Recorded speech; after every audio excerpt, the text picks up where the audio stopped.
Good afternoon. Good afternoon. Good afternoon. Good afternoon. Very good afternoon. Radhe Radhe Radhe Radhe Radhe Radhe Radhe Radhe Radhe Radhe जय Shri Krishna.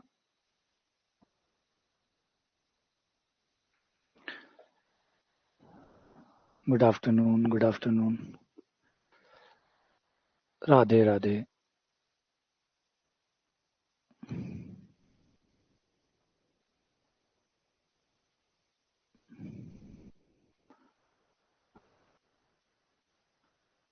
Good afternoon. Good afternoon. Good afternoon. Very good afternoon.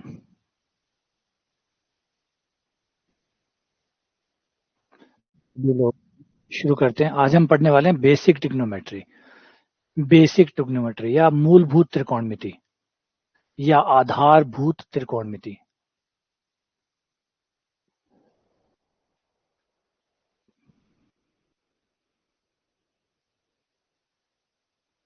ठीक है. आज हम शुरू करने वाले हैं बेसिक ट्रिग्नोमेट्री.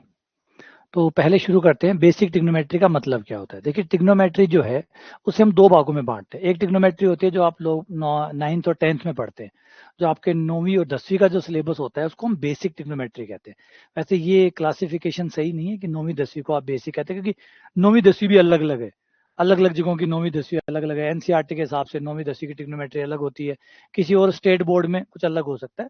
तो ये भी एक एग्जैक्टली ना पाना सही नहीं है कि भाई किसको बेसिक कहते हैं. बेसिक हम समझें, हमारे जो पेपर में जो क्वेश्चंस आते हैं, जिस टाइप से सवाल पूछे जाते हैं, तो आप ये मान सकते हैं कि जो एसएससी में जो ट्रिग्नोमेट्री आती है, एसएससी की सीमाएं जहां तक जाती है ट्रिग्नोमेट्री में, उसको वो बेसिक ट्रिग्नोमेट्री. वैसे वहाँ एडवांस ट्रिग्नोमेट्री कहते हैं इसको, लेकिन एडवांस ट्रिग्नोमेट्री इसलिए कहते हैं कि उनको लगता है कि जो वो पढ़ा रहे हैं या जो पढ़ रहे हैं बस वही ट्रिग्नोमेट्री है, जबकि ट्रिग्नोमेट्री बहुत बहुत बड़ी है. ट्रिग्नोमेट्री इतनी बड़ी है कि इसको आप कॉलेज में भी पढ़ते रहें तो भी खत्म ना हो. तो इसलिए एडवांस कहना सही नहीं है. बेसिक ट्रिग्नोमेट्री का यहाँ पे हमारा अर्थ ये रहेगा कि शुरुआती चीजें जिसमें हो वो बेसिक ट्रिग्नोमेट्री कहलाएगी. और फिर उसमें एडवांस जब हम आएंगे, जो नॉर्मली हम 11th 12th में जो हम एड करते हैं, साइन ए प्लस बी के सूत्र, साइन 2a के सूत्र, ये जो डबल ट्रिपल एंगल पे चले जाते हैं, कोणों के व्यापक मानों पे चले जाते हैं, या इससे ज्यादा हम ऊपर चले जाते हैं, तो वो जो चीजें होती है, सर्वसमीकाएं जो है, उन चीजों को हम ले कोणों के साथ जुड़ी जो सर्वसमीकाएं हैं उन तक वो फिर एडवांस में चला जाएगा.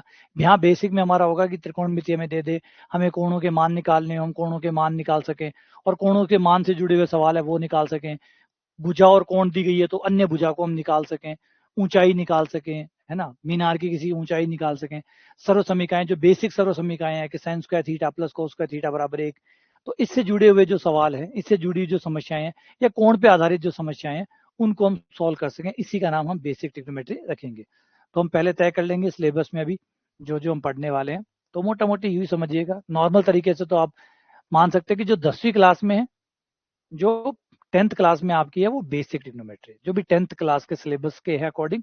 क्योंकि ट्रिग्नोमेट्री का मतलब कोई ये है ही नहीं कि भाई कौन सी ट्रिग्नोमेट्री, तो एग्जाम जो दे रहे होते हैं उसके हिसाब से हम तय करते हैं. जो एग्जाम दे रहे होते हैं उसके हिसाब से तय करते हैं कि कौन सी ट्रिग्नोमेट्री. क्योंकि ट्रिग्नोमेट्री मैंने पहले ही कह दिया, ट्रिग्नोमेट्री खत्म नहीं होती. ट्रिग्नोमेट्री शुरू होती है और फिर चलती रहती है. हमें तय करना होता है कि ट्रिग्नोमेट्री कौन सी वाली, कहाँ तक ट्रिग्नोमेट्री. वो फिर हम सिलेबस को देखते हैं, पुराने पेपरों को देखते हैं और उससे तय लगाते हैं कि भाई कहाँ तक का ट्रिग्नोमेट्री को इन लोगों ने बेसिक समझा है, या हमारे एग्जाम की ट्रिग्नोमेट्री कहाँ तक जाती है. थोड़ा सिलेबस से अंदाजा हो जाता है. सिलेबस में कुछ ऐसा स्पष्टीकरण होता है तो जो पेपर में सवाल आते हैं उनको देख के तय कर लेते हैं. लेकिन नॉर्मली एक सीधा सही सटीक बनाना है तो ये है कि भाई एसएससी को देख लो. एसएससी जिसको ट्रिग्नोमेट्री, एसएससी का सिलेबस 10th का सिलेबस माना जाता है और उसके सिलेबस के अकॉर्डिंग वो जो ट्रिग्नोमेट्री है वो बेसिक ट्रिग्नोमेट्री है, और जो वो कवर नहीं करती है वो एडवांस ट्रिग्नोमेट्री. ठीक है, इस तरीके से दो भाग ठीक ठाक किए जा सकते हैं. तो चलो शुरू करते हैं. ट्रिग्नोमेट्री. ट्रिग्नोमेट्री का मतलब ये होता है त्रिकोणमिति. त्रिकोणमिति का मतलब होता है त्रिभुज का मापन, कोणों का मापन. ठीक है. तो त्रिकोणमिति का सीधा सीधा ये होता है कि कोणों का भुजाओं से क्या संबंध है. कोणों का भुजाओं से क्या संबंध है. हमें कोणों का कोणों से संबंध पता है कि त्रिभुज के तीनों कोणों का योग 180 होता है. लेकिन हमें अभी भी ये नहीं पता, अगर त्रिकोणमिति से बाहर बात करें तो अभी तक हमें ये नहीं पता कि भुजा का कोणों से क्या संबंध होता है। अगर आपको एक भुजा और एक कोण दे दूं, अगर एक भुजा और एक कोण दे दूं, तो क्या आप दूसरी भुजा बता सकते हैं? अगर बता सकते हैं, जवाब है हाँ, इसका मतलब कोई रिलेशन तो है, कोई संबंध जरूर है जो भुजा को कोणों के साथ अटैच करता है, जोड़ता है। त्रिकोणमिति बस यही काम करते हैं। त्रिकोणमिति आपको बताती है कि भुजा का और कोण का आपस में एक संबंध होता है, भुजा का और कोण का आपस में संबंध होता है, और इस संबंध का ही नाम त्रिकोणमिति है। त्रिकोणमिति कुछ और नहीं बल्कि भुजाओं का कोणों के साथ संबंध है, और उस संबंध के आधार पर आप जब चाहे कोण से भुजा और भुजा से कोण तय कर सकते हैं, भुजा से कोण और कोण से भुजा तय कर सकते हैं। तो ट्रिग्नोमेट्री नॉर्मली तो जैसे हिंदी का तो त्रिकोणमिति, तीन कोण वाली जो मिति है उसके बारे में अध्ययन करना, मतलब त्रिभुजों का अध्ययन करना। नॉर्मली शुरुआत में इसमें समकोण त्रिभुज आते हैं और धीरे धीरे विस्तृत होकर सभी त्रिभुजों पे सत्य साबित हो जाती है। पहले समकोण त्रिभुज से शुरू होती है, शुरुआती विज्ञान समकोण त्रिभुज का है, और आप जो पढ़ने वाले हैं वो समकोण त्रिभुजों तक ही पढ़ने वाले हैं। लेकिन त्रिकोणमिति यहाँ नहीं रुकती, वो आगे जाके समकोण त्रिभुज से भी आगे चली जाती है, मतलब सभी प्रकार के त्रिभुजों के लिए चली जाती है। लेकिन हम अपने आप को वहां तक नहीं ले जाएंगे, हम सिर्फ हमारे सिलेबस के अकॉर्डिंग बेसिक ट्रिग्नोमेट्री के आधार पर एक बार वहीं से जो बेसिक ट्रिग्नोमेट्री है उसमें सिर्फ हम समकोण त्रिभुज तक ही अपनी सीमाओं को रोकेंगे, समकोण त्रिभुजों तक ही बात करेंगे। लेकिन याद रखिएगा त्रिकोणमिति अंतहीन है, वो चलती रहती है। पहले आप समकोण त्रिभुजों को पढ़ते हैं, उनको कवर करते हैं, फिर आप देखते हैं कि त्रिकोणमिति तो प्रत्येक त्रिभुज पे सत्य है, हर त्रिभुज पे लगाई जा सकती है। फिर वो आगे बढ़ती रहती है, जैसे साइन सूत्र आता है जिसको ज्या सूत्र कहते हैं, एक सूत्र आता है जिसको कोज्या सूत्र कहते हैं, प्रक्षेप सूत्र आता है, स्पर्शज्या सूत्र आता है, ऐसे और बहुत सारे सूत्र आते हैं जो हर त्रिभुज पे सत्य है, चाहे समकोण हो चाहे मत हो। तो यहां तक जाते हैं त्रिकोणमिति, लेकिन हम वहां तक हम नहीं जाएंगे, तो हम बेसिक तक ही रहेंगे, है ना? ठीक है। तो त्रिकोणमिति में हम त्रिभुजों के बारे में पढ़ेंगे, और त्रिभुजों में भी कोण और भुजा संबंध पढ़ेंगे, कोणों का भुजाओं से क्या संबंध होता है।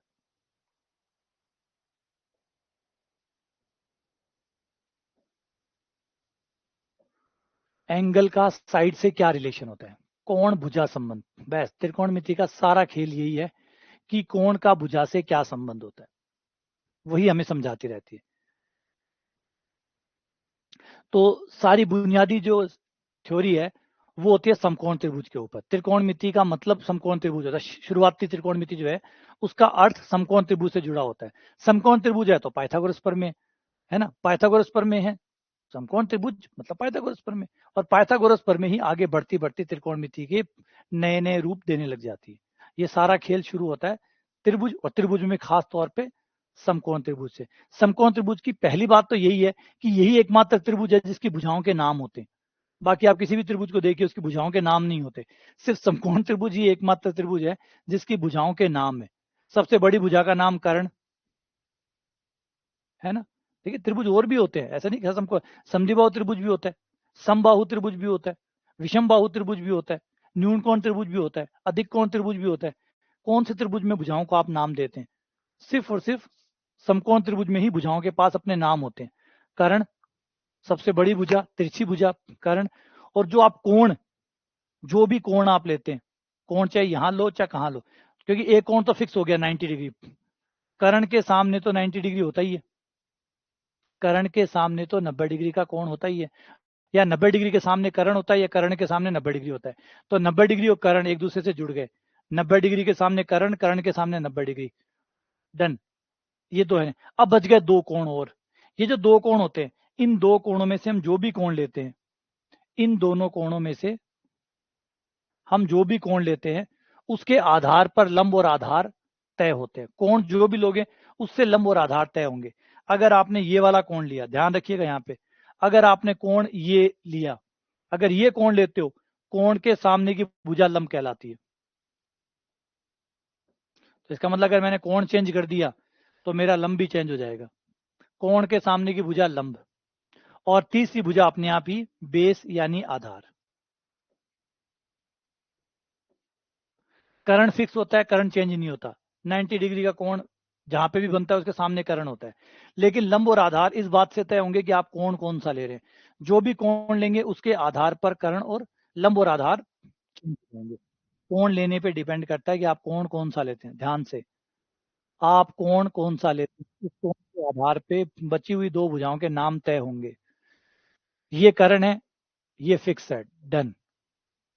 लेकिन उसके बाद जो बचे हुए दो कोण है, उसमें से कौन सा कोण आप लेते हैं। अगर ये वाला कोण की बात कर रहे हैं तो फिर आपका लंब ये हो गया। कोई जरूरी नहीं है कि लंब हमेशा खड़ी हुई भुजा ही हो, लंब लेटी हुई भुजा भी हो सकती है। जैसे इस केस में कोण यहां लिया तो लंब ये हो गया, आधार ये हो गया। अब ये आधार है, ये लंब है, वो कर्ण है। अगर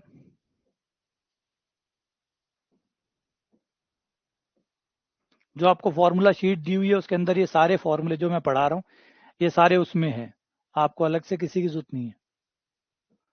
वो जो फॉर्मूला शीट आपको दी हुई है उसमें से ही सारे फॉर्मूले हैं।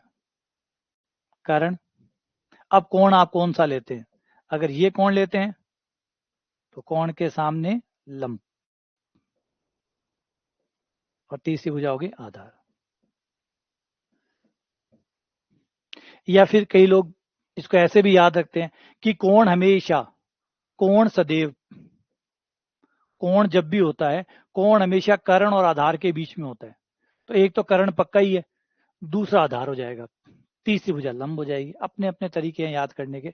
कोई इस तरीके से याद करते हैं कि कर्ण लो, पंक्ति के सामने का कर्ण हो गया, फिर कोण देख लो कोण कहाँ है, कोण के सामने लंब हो गया, फिर बची हुई भुजा आधार हो गई। कई ये कहते हैं कि भाई कर्ण सबसे बड़ी भुजा कर्ण हो गई, फिर कोण कहाँ बना, कोण जहां भी बना होगा वो कर्ण और आधार के बीच में बनता है। तो एक कर्ण हो गया तो बचा हुआ आधार हो गया। कोण के बीच में, कोण जिन दो भुजाओं के बीच में वो एक कर्ण है एक आधार है, तीसरी भुजा अपने आप लंब हो गई। तो कुल मिला के आपको पहचानना है कि कर्ण कौन है, लंब कौन है और आधार कौन है। और ये तभी पहचान हो पाएगी जब आपको कोण पता होगा। बिना कोण के कर्ण तो हो जाएगा लेकिन लंब और आधार तब तक नहीं होंगे जब तक आप कोण फिक्स नहीं कर लेते। जब तक आप कोण फिक्स नहीं कर लेते हैं कि आप कोण कौन सा लेने वाले हैं, कौन सा कोण आप लेने वाले हैं, ये फिक्स नहीं करोगे, ये ले रहे हो कि ये ले रहे हो, तब तक लंब और आधार फिक्स नहीं होंगे। ये कोण लेने के बाद में लंब और आधार फिक्स होते हैं। ठीक है। एक बात ये जरूरी चीज याद रखिएगा, भुजाओं के नामों का महत्व तो बहुत है। नाम चेंज होते ही बहुत सारी चीजें इनसे जुड़ी हुई है वो भी चेंज हो जाएगी। आगे फिर है हमारी पाइथागोरस प्रमेय कि कर्ण का वर्ग बराबर होता है लंब का वर्ग प्लस आधार का वर्ग। ये बात तो सभी जानते हैं कि लंब का वर्ग प्लस आधार का वर्ग बराबर कर्ण का वर्ग होता है। ये अभी आगे जाके और रोल प्ले करेगी और कई चीजें बनाएगी जिस पे बात करेंगे। अभी आगे बढ़ते हैं, अभी पहले कोणों पे आते हैं। पहले कोणों पे आते हैं। ये जो कोण होते हैं, कोणों को नापने का, कोणों के जो मात्रक है वो हम तीन प्रकार के मात्रक देते हैं, जिसमें से एक प्रकार का मात्रक ग्रेडियंट होता है जो सेंसलेस है, जिसको यूज हम करते नहीं है। हम दो प्रकार के मात्रक यूज करते हैं। जो शुरुआती है वो है डिग्री, उसके बाद में आता है रेडियन। जब आप बड़े हो जाते हैं, समझदार हो जाते हैं, तो आप एक नया मात्रक यूज करते हैं जिसको रेडियन कहते हैं। तो दो प्रकार के मात्रक है जो हमारे यहाँ प्रचलित है। डिग्री शुरुआती बेसिक है, डिग्री बहुत आसान है इसलिए डिग्री यूज करते हैं। फिर एक आता है रेडियन। डिग्री और रेडियन दोनों में क्या अंतर है, रेडियन बहुत साफ सुथरा है, डिग्री थोड़ा सा अस्पष्ट है, थोड़ा त्रुटिपूर्ण होता है। डिग्री थोड़ा त्रुटिपूर्ण होता है, परफेक्ट नहीं होता। और रेडियन एकदम परफेक्ट होता है, डन, एकदम 100% परिशुद्ध। बस वही फर्क है, 22 कैरेट और 24 कैरेट वाला फर्क है इनमें। तो पद्धतियां तीन है। ठीक है, एक मैं बता चुका डिग्री, एक डिग्री। देखो फर्क इससे कोई फर्क नहीं पड़ेगा कि आप किस में नापते हैं, नापने से लंबाइयां छोटी बड़ी नहीं हो जाती। अब ये पेन है, इस पेन को अगर आप सेंटीमीटर में नापो या मीटर में नापो या मिलीमीटर में नापो या फिट में नापो या इंचेस में नापो, क्या पेन छोटा बड़ा हो जाएगा? नहीं, पेन तो उतना ही रहना है। बस आपके नंबर अलग अलग हो जाएंगे, नंबर अलग अलग हो जाएंगे। बाकी ये पेन ना तो, इस बात से इस पेन को कोई फर्क नहीं पड़ता कि आप इसे किस में नाप रहे हैं। आप इसे मीटर में नाप रहे हैं, आप इसे किलोमीटर में नाप रहे हैं, या आप सेंटीमीटर में नाप रहे हैं, या फुट में नाप रहे हैं, या इंचेस में नाप रहे हैं, या मिलीमीटर में नाप रहे हैं, कोई तीसरा नया ही कोई मात्रक लेके आए हैं और उसमें नाप रहे हैं, ये पेन इतना ही रहेगा, है ना। इस पेन को बिल्कुल भी फर्क नहीं पड़ेगा कि आप क्या करने वाले हो, किस में नापने वाले हो। तो समझ रहे हो, लंबाइयां फर्क, नापना, वो अलग अलग मात्रक हैं आपके पास नापने के। इससे कोई चीजें हल्की भारी, अगर कोई, मैं अपना वजन है वो किलोग्राम में नापूं या ग्राम में नापूं या पौंड्स में नापूं, क्या मेरा वजन कम ज्यादा हो जाएगा? पौंड्स में कोई और नंबर दिखा देगा, ग्राम में कोई और नंबर दिखा देगा, किलोग्राम में कोई और नंबर दिखा देगा। लेकिन अगर तीनों को आपस में चेंज करोगे तो एग्जैक्टली सेम आएगा। तो वही है कि सिर्फ नापने के तरीके अलग अलग हैं, इसके ये नहीं कि चीज अलग अलग होगी। तो 3 प्रकार के मात्रक हमारे पास है, रेडियन, डिग्री और ग्रेडियंट। ग्रेडियंट मैंने पहले कह दिया, कोई सेंस नहीं रखता, हमारा डिग्री ही महत्वपूर्ण है। डिग्री वाला बहुत आसान होता है, जिसमें हम क्या कहते हैं कि पूरे व्रत को 360 टुकड़ों में बांट लेते हैं। एक व्रत लिया और व्रत के 360 टुकड़े कर दिए। अब 360 टुकड़े करने तो मुश्किल हो जाते हैं, तो हम क्या करते हैं, पहले इसके खुद के 4 टुकड़े कर लेते हैं। पहले इसके 4 टुकड़े कर लेते हैं और हर टुकड़े के 90 टुकड़े कर लेते हैं। 90 इसके, 90 इसके, 90 इसके, 90 इसके, कुल मिला के 360 हो जाएंगे। तो यहां से बराबर बराबर बराबर बराबर 3, यहां 90 टुकड़े कर लो, 1 2 3 4 एंड डैश डैश, बराबर एकदम, कोई छोटा नहीं कोई बड़ा नहीं, है ना। जैसे हम चंदे को देखें तो चंदे पे क्या होता है, यही होता है। चंदे पे क्या होता है ना, उसने उसको 90 पूरा 90 टुकड़े किए होते हैं और फिर 180 वाला होता है ना।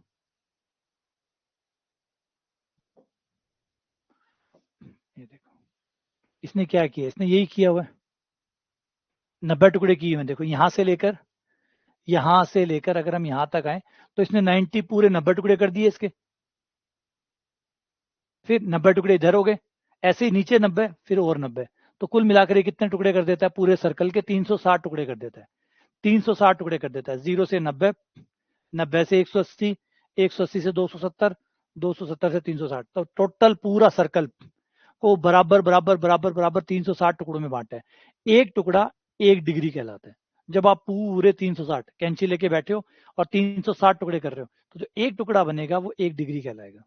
ये 1 डिग्री की परिभाषा है, 1 डिग्री कहलाएगा। जो आपका ये भी एक टुकड़ा बना, यहाँ से 0, यहाँ 1 2 3, तो ये जो आपका एक टुकड़ा बना,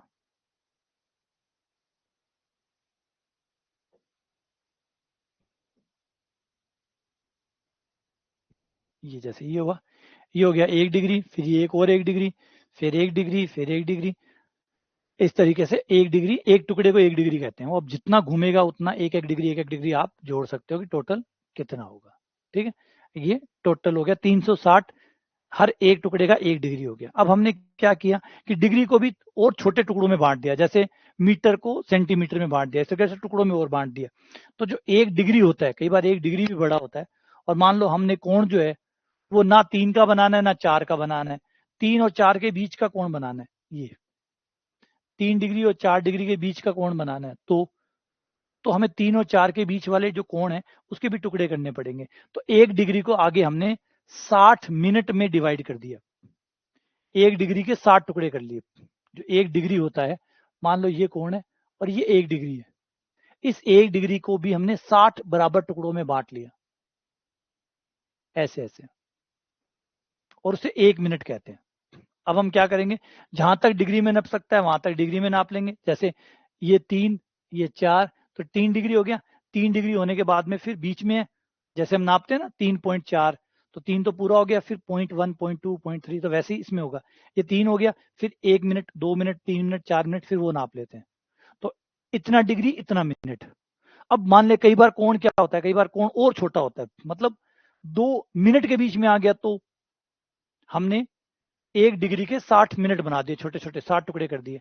अब मान लो कोई कोण हमारे 2 मिनट के बीच में से निकल गया, तो हमें कैसे पता चलेगा कि वो कोण कितने का है। जैसे यूं मान लो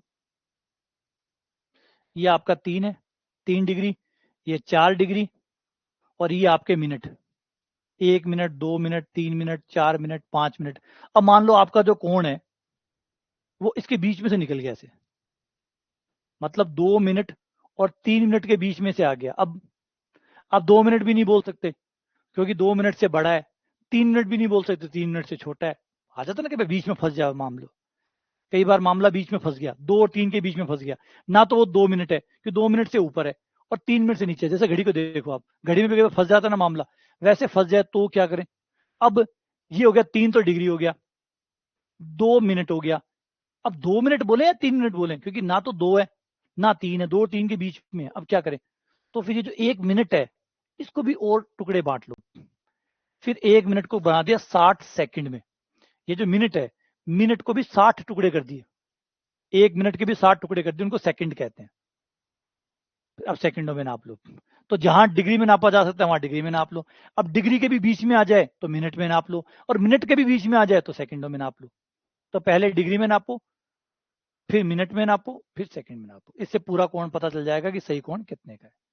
ठीक है ना, ये तरीका होता है हमारा, डिग्री, मिनट और सेकंड। दूसरा जो मैंने बता दिया, ग्रेडियंट वाला हम यूज ही नहीं करते। यूज इसलिए नहीं करते क्योंकि हमें आदत ही नहीं है इसकी। ये कहता है 100 टुकड़े करो, मतलब 400 टुकड़े करो, पूरे सर्कल के 400 टुकड़े करो। अब पूरे सर्कल के 360 टुकड़े करने लग गए, अब 400 टुकड़े कहां से किए जाएंगे? तो अब तो आदत ही बिगड़ गई। अब तो 360 ही अच्छा लगने लग गया। वैसे 400 ज्यादा अच्छा होता है, वैसे 400 ज्यादा अच्छा होता है, लेकिन भाई एक तो 90 टुकड़े करना, एक 100 टुकड़े करना, ऑब्वियसली बात है 100 टुकड़े करना ज्यादा अच्छा होता है। लेकिन अब तो भाई आदत बिगड़ गई सो बिगड़ गई। अब फिर अच्छी बुरी नहीं, आदतें बिगड़ने के बाद में वो अच्छी और बुरी से बाहर आ जाती है। अब तो जो चल चुका वही सही है, तो अब तो वो 90 ही सही है। सोचो वैसे देखो 90 कहाँ सही है? 90 सही है क्या? 90 से ज्यादा सही 100 नहीं है क्या?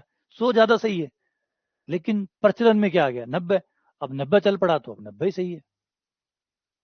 आज 90 को हम 100 के लिए चेंज नहीं करना चाहते। 90 को हम 100 के लिए चेंज नहीं करना चाहते। अगर मैं कहूँ कि सर्कल के 400 टुकड़े करो तो 360 से तो ठीक ही है। 360 से तो ठीक ही है।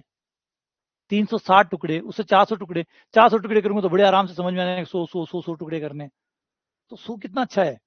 लेकिन वही है, अब चाहे कितना ही कोई चीज अच्छी हो, जिसकी आदत पड़ गई तो पड़ गई, है ना। जैसे इंडिया को देखो, हमारा जो एशियन पार्ट है, इस पार्ट में आपको देखेगा कि यहाँ किलोमीटर में चीजें नापी जाती है। यहाँ पे दूरियां जो है वो किलोमीटर में नापी जाती है। वहीं अगर आप फॉरेन कंट्रीज में जाए, यूरोपियन कंट्रीज में, वो माइल्स में नापते हैं। वो माइल्स में नापते हैं। वो जहाँ पे भी यहाँ पे कोई भी दूरियां जो दिखेगी वो आपको माइल्स में दिखेगी। 2 माइल्स, 3 माइल्स, 4 माइल्स, स्पीड भी माइल्स में, वो हर चीज को माइल्स में नापते हैं। हम हर चीज को किलोमीटर में नापते हैं, क्योंकि किलोमीटर ईजी है। लेकिन फर्क क्या पड़ता है, ईजी है या मुश्किल है? आदत पड़ गई तो पड़ गई, आदत पड़ गई तो पड़ गई। अब हमें किलोमीटर की आदत पड़ गई, हमें वही इजी लगता है। उनको माइल्स की आदत पड़ गई, उनको माइल्स अच्छा लगता है। ठीक है, तो ये अब कोई बेकार है, फ्रांसीसी पद्धति थी, फ्रेंच मेथड था, खत्म हो गया अब। रेडियन, रेडियन इसलिए बच गया, वरना रेडियन भी चला जाता। रेडियन इसलिए बच गया क्योंकि ये बहुत परफेक्ट है। ये परफेक्ट है। परफेक्ट इसलिए कि इसमें कोई त्रुटि नहीं हो सकती। अब आप में से कोई जना कह सकता है कि हमने कहा था कि डिग्री के बीच में आ गया तो हम मिनट में नापेंगे, मिनट के बीच में भी आ गया तो सेकंडों में नाप लेंगे। अब कोई ये कह सकता है कि सर सेकंडों के बीच में आ गया तो क्या करेंगे? 2 सेकंडों के बीच में आ गया तो?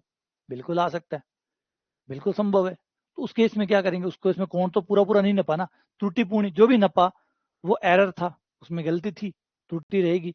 तो इसको कैसे ठीक करें? तो भाई इसकी गलती ठीक नहीं की जा सकती। अगर मैं सोचूं सेकंड का भी मैं बोल दूं कि सेकंड के भी 60 टुकड़े कर लेंगे और छोटा कर देंगे, तो भी बात वही रहेगी। वो कहेगा, फिर कह देगा फिर उस 2 के बीच में आ गया तो, फिर मैं और तोड़ूंगा, फिर अब उसके बीच में आ गया तो इसका मतलब इसमें ये जो मेथड है इसमें कहीं तो कमी, अस्पष्टता रहेगी रहेगी। इसलिए डिग्री जो है वो आगे जाके बंद हो जाता है। आगे जाके आप रेडियन को ज्यादा प्रेफर करते हैं, क्योंकि रेडियन एकदम परफेक्ट होता है। क्योंकि रेडियन पहली बात तो टुकड़े करता ही नहीं है, रेडियन टुकड़े नहीं करता। रेडियन यानी बराबर बराबर 360 टुकड़े करो, नहीं।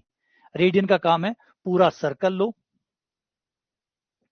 और इस फॉर्मूले का यूज करो, कोण बराबर चाप बटा त्रिज्या। जो भी चाप है उसमें त्रिज्या का भाग दे दो, और जो भी कोण आएगा वो कोण आएगा रेडियन में। अब इसमें कोई गलती होने का झंझट ही नहीं है, क्योंकि गलती इसलिए नहीं हो रही क्योंकि हम कोई टुकड़े कर ही नहीं रहे। हम तो सीधा फॉर्मूला लगा रहे हैं कि चाप बटा त्रिज्या, चाप की लंबाई निकालो, त्रिज्या का भाग दे दो, कोण आ जाएगा। ये जो कोण आएगा ये रेडियन में कहलाएगा। अब इसे कोई फर्क नहीं पड़ता 2 कोणों के बीच में आ जाएगा या 3 कोणों के बीच में आ जाएगा, कहीं आओ चाहे। तो इसलिए परिशुद्ध है, शुद्ध है, इसलिए टिकता है ना। अब इनको आपस में कन्वर्ट किया जा सकता है, आपस में चेंज किया जा सकता है। ये रिलेशन है जिसमें आप डिग्री को, ग्रेडियंट को और रेडियन के लिए हम सी यूज कर रहे हैं, या आप आर यूज कर सकते हैं। ठीक है, वैसे इसका तो कोई काम नहीं है, इसको आप हटा सकते हैं।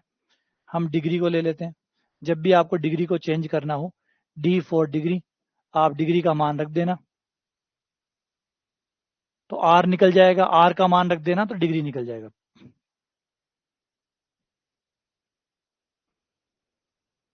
ठीक है, डिग्री और रेडियन जिसको भी आपस में इंटरचेंज करना चाहो, डिग्री को रेडियन में निकलना चाहते हो तो डी रख दो, आर निकाल दो, रेडियन दिया हुआ है, डिग्री चाहिए तो आर रख दो, डी निकाल दो, तो ये आपस में इंटरचेंज किए जा सकते हैं। वो तो होते ही है भाई, मात्रक का मतलब क्या है, मापना, और मापने के कई तरीके हो सकते हैं और आपस में सब इंटरचेंज किए जा सकते हैं। हर एक मात्रक को दूसरे मात्रक में चेंज किया जा सकता है, एक मात्रक को दूसरे मात्रक में चेंज किया जा सकता है। ठीक है। अच्छा, पूरा जैसे डिग्री में हम 360 कहते हैं पूरे सर्कल को, रेडियन में पूरा कोण होता है 2 पाई का। 2 पाई का क्यों होता है? क्योंकि कोण बराबर है चाप बटा त्रिज्या। तो पूरा कोण कितना हो जाएगा? पूरा कोण के लिए पूरी चाप लगाओ, पूरे कोण के लिए संपूर्ण कोण। अगर मैं पूरा कोण निकालना है कि सर्कल का पूरा कोण कितना होता है, टोटल एंगल, तो टोटल एंगल तभी निकलेगा जब कुल चाप लोगे, पूरी चाप लो, और वृत्त की पूरी चाप उसकी परिधि होती है, वृत्त की पूरी चाप उसकी परिधि होती है, कुल चाप यानी परिधि। तो परिधि में त्रिज्या का भाग दे दो, परिधि होती है 2 पाई आर, त्रिज्या होती है आर, आर का भाग कट गया, ये आ गया 2 पाई। तो पूरा कोण कितने का होता है? 2 पाई का। तो रेडियन में जो पूरा कोण होता है वो 2 पाई कहते हैं, उसको 2 पाई कहते हैं, रेडियन में तो 2 पाई कहते हैं, डिग्री में उसको 180 कहते हैं, 360 कहते हैं। तो जो डिग्री में 360 होता है, रेडियन में वही, जिसे आप डिग्री में 360 बोलते हैं, रेडियन में उसी को 2 पाई बोलते हैं।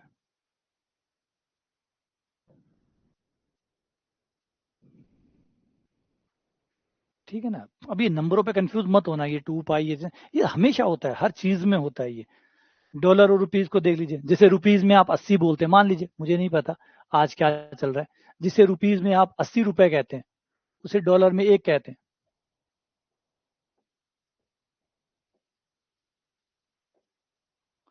जिसे रुपीज में आप 80 कहते हैं, डॉलर में उसको एक कहते हैं, है नहीं?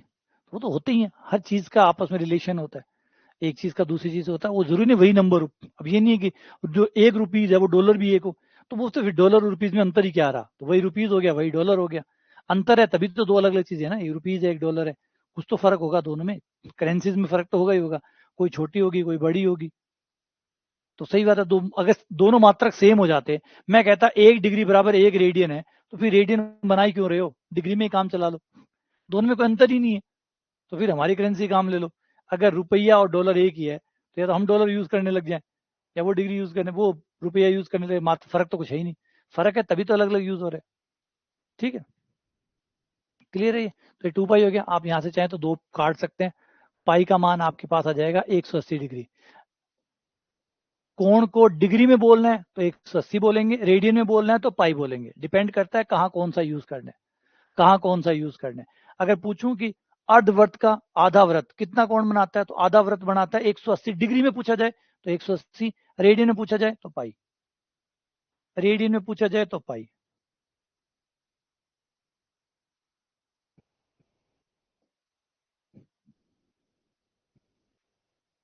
तो ये रहा फॉर्मूला, कोण बराबर चाप बटा त्रिज्या। अब आप देखेंगे डिग्री के पास कोई फॉर्मूला नहीं है, डिग्री के पास कोई फॉर्मूला नहीं है, जबकि रेडियन के पास फॉर्मूला है, और फॉर्मूला है मतलब परफेक्शन है, क्योंकि फॉर्मूला तो कम ज्यादा हो नहीं सकता, वो तो पूरा पूरा मान देगा। तो फॉर्मूले पे हम विश्वास करते हैं कि फॉर्मूला है, यहाँ पे कोई त्रुटि नहीं हो सकती, तो इसलिए रेडियन जो है वो ज्यादा प्रेफरेबल होता है साइंटिफिक तरीके से। अगर हम साइंस की भाषा में देखें, इसलिए साइंस में जब भी देखिए, जब आप साइंस पढ़ते हैं तो आप डिग्री को हटा देते हैं और रेडियन की तरफ चल जाते हैं, फिर आप रेडियन को प्रेफर करने लग जाते हैं, हमारा पूरा का पूरा रेडियन पे चलता है, क्योंकि डिग्री में जो मैंने बताया कि वो त्रुटि वाला हिस्सा थोड़ा सा बना रहता है, छोटे स्तर पे तो वो नहीं दिखती, क्योंकि वो बहुत माइनर त्रुटि है, बहुत माइनर त्रुटि है। वो भी कब होती है, कभी कभी होती है, ऐसे नहीं हमेशा ही होती है, कभी कभी बीच में कौन फंस जाए तो बात अलग है, वरना नहीं होती, इसलिए वो चल जाता है ना। लेकिन अगर आप साइंटिफिक तरीके से पढ़ रहे हैं, अगर आप फिजिक्स पढ़ रहे हैं, क्वांटम फिजिक्स पढ़ रहे हैं, वो फिजिक्स पढ़ रहे हैं जिसके अंदर चीजों का इतना छोटा सा फर्क भी बहुत मायने रखता हो, तो वहां पे फिर इतनी गलती आप नहीं कर सकते। तो उस केस में रेडियन पे ही जाते हैं, भरोसा हमारा रेडियन है शुद्धता की वजह से। आ जाओ, अब त्रिकोणमितीय अनुपात बनाते हैं, त्रिकोणमितीय अनुपात बनाते हैं। हमारे पास 6 त्रिकोणमितीय अनुपात होते हैं, त्रिकोणमितीय अनुपात, है ना। ये भुजाओं का कोणों के साथ संबंध है, कि कौन सी भुजा का किस कोण के साथ क्या संबंध होता है। हमें देख सकते हो ये 6 त्रिकोणमितीय अनुपात होते हैं, sine cos tan cot sec, देखो सब कुछ आपको पता होगा, सिर्फ रिकॉल करवा रहा हूँ, है ना। ऐसा नहीं कि इनको ये आपको नहीं जानते, सबको ही जानते होंगे, अच्छे से पहचानते भी होंगे, पहले आपने पढ़े भी हैं, सवाल भी किए हैं, सब कुछ किया, बस एक फॉर्मेलिटी के तौर पे क्योंकि पढ़ रहे हैं टॉपिक को, तो शुरू से एक बार सबसे होते हुए चलते हैं। साइन थीटा बराबर लंब बटा करण, साइन का उल्टा कॉसेक होता है जो कि करण बटा लंब हो गया। ऐसे ही कॉस आधार बटा करण, इसका उल्टा सेक करण बटा आधार, टेन लंब बटा आधार और कोट आधार बटा लंब, दो सीधे दो उल्टे, टोटल 6 अनुपात बन गए। और भुजाओं के दो दो अनुपात ही बन सकते थे, मतलब दो भुजा, अनुपात का मतलब दो भुजाएं, तो दो भुजाएं कौन कौन सी ले सकते थे आप, यही ले सकते थे, है ना। तो त्रिकोणमितीय अनुपात 6 के अलावा और नहीं बन सकते थे। कारण ये था कि भुजाएं आपके पास 3 है, कोई भी दो भुजाएं के जोड़े अगर आप बनाते तो एक तो बन जाता पीएच का जोड़ा, मतलब आधार और कर्ण का जोड़ा, एक बन जाता है लंब और कर्ण का जोड़ा, आधार और कर्ण का जोड़ा, लंब और आधार का जोड़ा, और इनसे दो चीजें बना सकते थे, पी को ऊपर रख लेते, एच को नीचे रख लेते, या एच को ऊपर पी नीचे, बी ऊपर एच नीचे, एच ऊपर बी नीचे, और यहाँ पे पी ऊपर बी नीचे, यहाँ बी ऊपर पी नीचे। तो ये 6 चीजें बन सकती थी, है ना, 6 ही अनुपात बन सकते थे, ठीक है ना। ये 6 ही अनुपात बन सकते थे क्योंकि 3 भुजाएं थी, कोई भी अनुपात होता तो कोई 2 भुजाएं लेनी पड़ती, तो 3 भुजाओं में से 2 भुजाएं कैसे कैसे ले सकते थे आप, पी एच ले सकते थे, पी बी ले सकते थे, बी एच ले सकते थे, और फिर उन दो को भी ऊपर नीचे करके दो बना सकते थे। तो कुल 6 अनुपात आपके पास बन के आने वाले थे, ये टोटल 6 होते हैं, 6 वैसे तो 3 है, उल्टा करके बनाए गए हैं, ठीक है। तो ये त्रिकोणमितीय अनुपात आपके हो गए। आगे बढ़ते हैं, तो अब रिलेशंस बनाते हैं, इनमें कई संबंध इनमें बनाए जा सकते हैं, पाइथागोरस प्रमेय से इनमें संबंध निकल के आ जाएंगे। हम जानते हैं कि कर्ण का वर्ग बराबर लंब का वर्ग प्लस आधार का वर्ग होता है। अगर पूरे सवाल में हम एच स्क्वायर का भाग दे दें, दोनों साइड एच स्क्वायर का भाग दे दें, तो एच स्क्वायर का भाग देते ही क्या होगा, एच स्क्वायर बटा एच स्क्वायर बराबर पी स्क्वायर बटा एच स्क्वायर, एच स्क्वायर मतलब कर्ण का स्क्वायर, तो दोनों साइड कर्ण के स्क्वायर का भाग देने पर एच स्क्वायर कट गया, एक हो गया, ये पी बटा एच का स्क्वायर हो गया, और ये बी बटा एच का स्क्वायर हो गया। अब पी बटा एच साइन कहलाता है, तो ये साइन हो गया और उस पर स्क्वायर हो गया, तो साइन स्क्वायर थीटा। बी बटा एच ये कॉस कहलाता है, तो ये हमारा फॉर्मूला बन गया, sine square plus cos square बराबर sine square theta plus cos square theta बराबर 1 हो गया। ये मैंने एच स्क्वायर का भाग दिया, अगर मैं यहाँ पे एच स्क्वायर का भाग देने के बजाय बी स्क्वायर का भाग देता तो एक और रिलेशन आ जाता, अगर मैं पी स्क्वायर का भाग देता तो एक और आ जाता। तो इस तरीके से आप 3 प्रकार के रिजल्ट इससे बना सकते हैं। अब मैं बी स्क्वायर का भाग देता हूँ, बी स्क्वायर का भाग देने पर एच स्क्वायर बटा बी स्क्वायर, पी स्क्वायर बटा B square plus B square बटा बी स्क्वायर, पूरे में बी स्क्वायर का भाग देने पर ये हो गया एच बटा बी का स्क्वायर,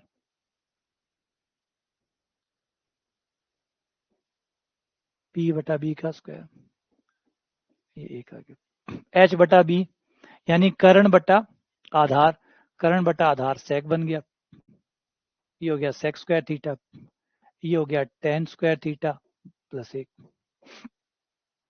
ये बन गई। इस बार मैंने बी स्क्वायर का भाग दिया था, एक और कर सकते हैं हम लोग, एक और बना सकते हैं, भाग ही तो दे रहे हैं, एक और भाग दे सकते हैं। इस बार मैंने पी स्क्वायर का भाग दे दिया, पी स्क्वायर का भाग देते ही एच स्क्वायर बटा पी स्क्वायर बराबर पी स्क्वायर बटा P square plus B square बटा पी स्क्वायर, और एच बटा पी क्या हो गया, कर्ण बटा लंब, कर्ण बटा लंब कोसेक बन गया, तो ये हो गया कोसेक स्क्वायर थीटा, ये एक आ गया, ये हो गया कोट स्क्वायर थीटा, ये लो, और तीनों के तीनों अब खत्म हो गए, अब इससे ज्यादा और हो नहीं सकते। तो इसका मतलब सर्व समीकरणें भी 3 ही हो सकती है, 3 से ज्यादा हो नहीं सकती, क्योंकि आप क्या कर सकते हैं, एच स्क्वायर का भाग दे सकते हैं, बी स्क्वायर का भाग दे सकते हैं और पी स्क्वायर का भाग दे सकते हैं। इससे आपको 3 सरल समीकरण मिल जाएगी। एक मिल जाएगी sign square plus cos square बराबर एक मिल जाएगी 1 प्लस टेन स्क्वायर बराबर सेक स्क्वायर, एक बन जाएगी कोसेक स्क्वायर बराबर 1 प्लस कोट स्क्वायर। और ये बनी कैसे? एक बार एच स्क्वायर का भाग देकर, एक बार बी स्क्वायर का भाग देकर, एक बार पी स्क्वायर का भाग देकर। हाँ, इनसे कुछ और बना सकते हो, इनसे कुछ और भी बनाई जा सकती है बढ़ाना चाहो तो। जैसे साइन स्क्वायर को इधर ले आऊं तो 1 माइनस साइन स्क्वायर थीटा बराबर कोस स्क्वायर थीटा हो जाएगा, या कोस स्क्वायर को इधर ले आऊं, साइन को उधर ही रहने दूं तो 1 माइनस कोस स्क्वायर थीटा बराबर साइन स्क्वायर थीटा। तो एक से 3 और बना सकता हूं, एक इसको इधर ले आऊं या उसको इधर ले आऊं। तो वैसे वैसे गिनती गिनोगे तो 3 ही है, वैसे गिनती गिनो तो 3 है, वैसे हर को 3 बना सकते हो। इसको इधर ले आओ, या इसको रहने दो, उसको उधर ले आओ, या दोनों को एक तरफ ही रहने दो। तो इस तरीके से ये बन गई। यहाँ पे भी बना सकते हो, एक को इधर ले आओ तो सेक स्क्वायर थीटा माइनस एक बराबर टेन स्क्वायर थीटा, ये बन गया। टेन स्क्वायर को इधर ले आऊं तो ये हो जाएगा sec square theta minus tan square theta बराबर 1, 3 बन गई। 1 2 3 ऐसे उसके 3 बना सकते हो। एक को इधर ले आऊं, एक तो ये हो ही गई खुद, एक ही हो जाएगी कोसेक स्क्वायर थीटा माइनस 1 बराबर कोट स्क्वायर थीटा। एक ही हो जाएगी कि कोट स्क्वायर को इधर ले आऊं, cosec square theta minus cot square theta बराबर 1। तो ये कुल वैसे गिनती है, आप कैसे गिनना चाहते हैं उसे। वैसे 3 है, वैसे 9 है। और आप ये कहो कि नहीं ये एक ही है, जैसे ये है। अब ये वैसे तो एक फॉर्मूला है और वैसे देखो तो ये 3 फॉर्मूले।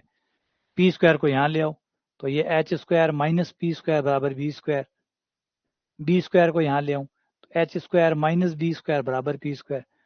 अब आप इसको कैसे गिनते हैं, एक गिनते हैं या 3 गिनते हैं, उस हिसाब से। वैसे तो एक ही है, इधर उधर लाने से क्या फर्क पड़ता है।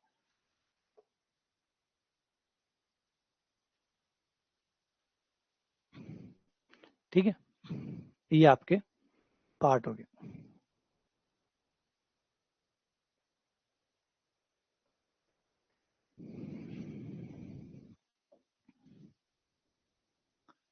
Sign square theta plus cos square theta बराबर 1।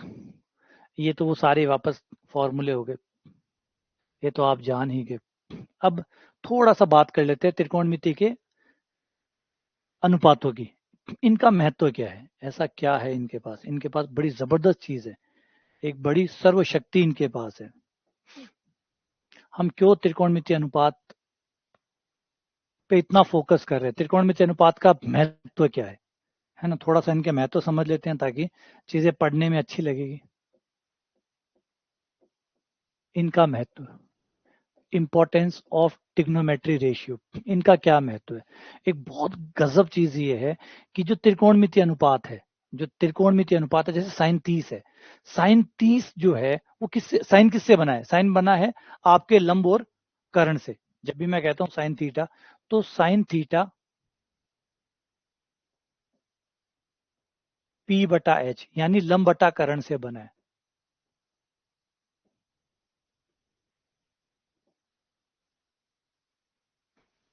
एक चीज जो देखने को मिली वो ये मिली कि अगर अगर एक बार कोण फिक्स हो जाता है, अगर एक बार कोण फिक्स हो जाता है तो लंब और कर्ण का अनुपात फिक्स हो जाता है। फिर वो लंब और कर्ण का अनुपात कभी चेंज नहीं होता, वो कभी चेंज नहीं होता। त्रिभुजों में देखिए, एक समकोण त्रिभुज को देखो,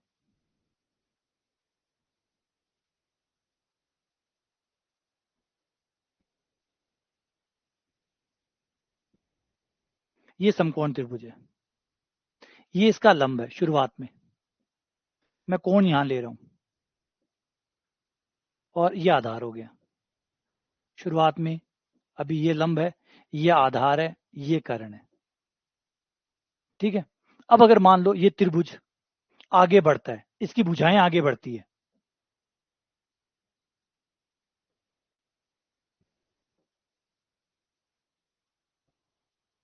अब एक नया त्रिभुज बन गया। ये हमारा शुरुआत का त्रिभुज था ए बी सी, अब हमारा त्रिभुज बन गया A B dash C dash, B यहां पहुंच गया, सी यहां पहुंच गया। अब ये त्रिभुज बनने के बावजूद भी अब हमारा लंब ये है, नया लंब, और नया आधार अब इतना बड़ा हो गया,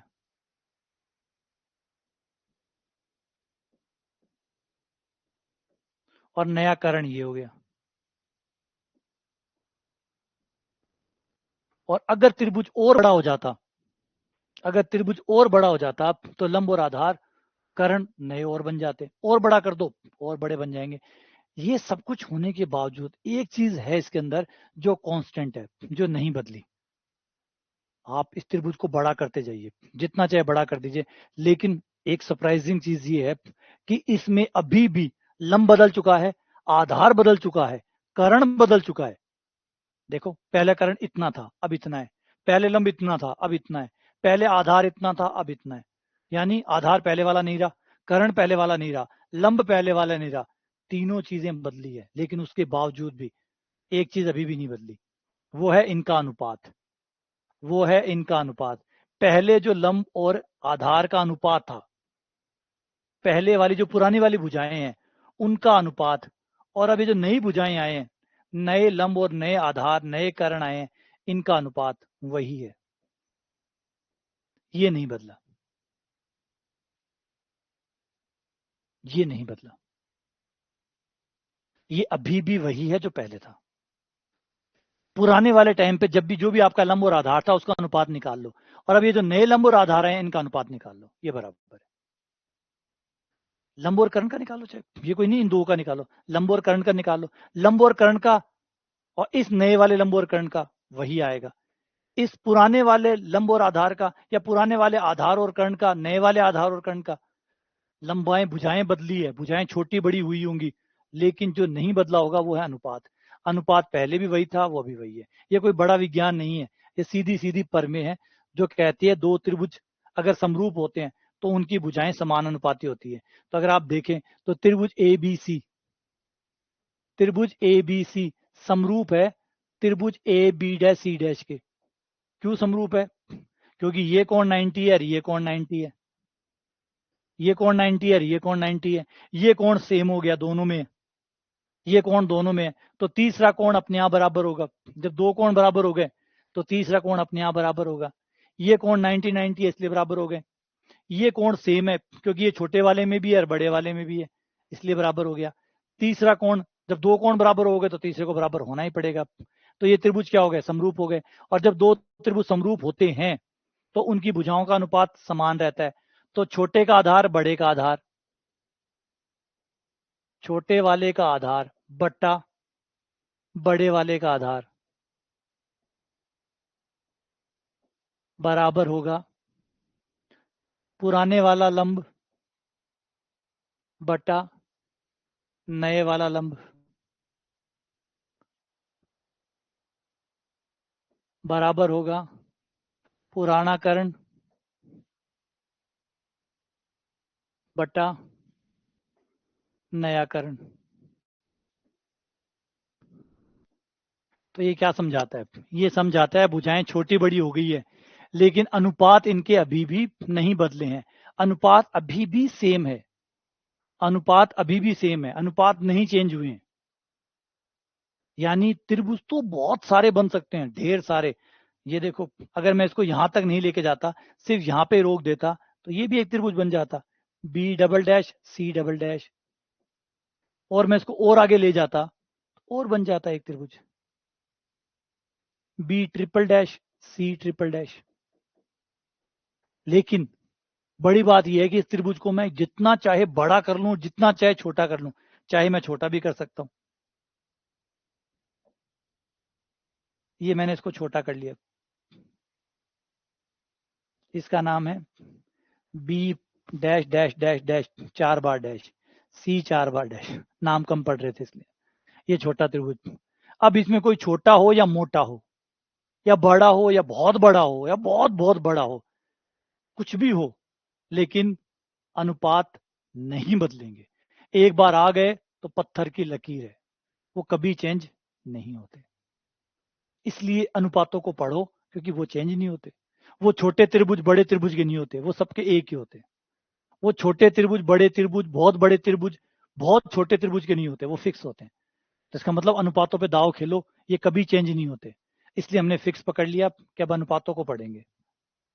एरिया बिल्कुल फर्क पड़ेगा, एरिया कम होगा ज्यादा होगा, बिल्कुल होगा। त्रिभुज छोटे बड़े हैं तो एरिया फर्क पड़ेगा। हम कह ही नहीं रहे एरिया के बारे में। मैंने क्या कहा, मैंने कहा भुजाओं का जो अनुपात है वो चेंज नहीं होगा, अनुपात फिक्स रहेगा, अनुपात फिक्स रहेगा। यानी लंब बटा आधार, लंब बटा आधार, अगर ये कोण 30 डिग्री है तो 30 डिग्री के लिए लंब और आधार का अनुपात हमेशा एक जैसा ही आएगा। आप चाहे कहीं भी त्रिभुज बना लो, समकोण त्रिभुज, और उसमें कोण 30 का बना लो, और मैं आपको लंब और आधार का अनुपात बताता हूं, वही आएगा। चलो एक एग्जांपल लेता हूं। जैसे अगर आप 30 डिग्री का कोण बनाते हैं, अगर आप 30 डिग्री का कोण बनाते हैं, एक समकोण त्रिभुज बनाइएगा, छोटा बड़ा बहुत बड़ा, जो मन में आए, जैसे साइज का आए वैसे साइज का बना सकते हैं, फिल छूट है आपको। जो बता रहा हूं उसको गलत साबित करना है। 30 डिग्री का कोण बनाना है आपको, उसके अंदर ये वाला कोण 30 का बनाना है। और मैं बता रहा हूं कि 30 डिग्री का कोण बनाने के बाद जब आप उसके लंब और आधार में अनुपात निकालेंगे तो उनका अनुपात √3, 1/√3 आएगा। ट्राई कर लो। और लंब और कर्ण के बीच का अनुपात 1:2 आएगा। और लंब, आधार और कर्ण के बीच का अनुपात √3/2 आएगा। ट्राई करके देख सकते हो, बना लो, छोटा बनाओ, बहुत छोटा बनाओ, या ब्रह्मांड के साइज का बना लो, इन नंबरों को चेंज नहीं कर सकते आप। ये नंबर आप चेंज कर ही नहीं सकते। समझ में आया कि आपने क्या कर दिया? आपने एक ऐसे ऐसी चीजें ढूंढ ली, ऐसा एक ब्रह्मांड का रहस्य ढूंढ लिया जिसको कोई बदल ही नहीं सकता। अब कोई नहीं बदल सकता इसको। ट्राई कर लो, बना लो त्रिभुज, कोई त्रिभुज बना के दिखा दो जिसके लंब और कर्ण का अनुपात 30 डिग्री का कोण, कोण 30, समकोण त्रिभुज होना चाहिए, ये वाला कोण 30 का होना चाहिए, और उसका जो लंब और कर्ण है उसका अनुपात 1:2 ना आए। करके दिखा दो, बना के दिखा दो ऐसा त्रिभुज जिसका अनुपात 1:2 ना आए। समकोण त्रिभुज बनाना है, कोण 30 का बनाना है, और अब लंब और कर्ण अपनी मर्जी से जो चाहे बना लो, 1:2 नहीं आ जाए तो गारंटी है। तो बात समझ में आए कि त्रिकोणमिति का महत्व क्या है?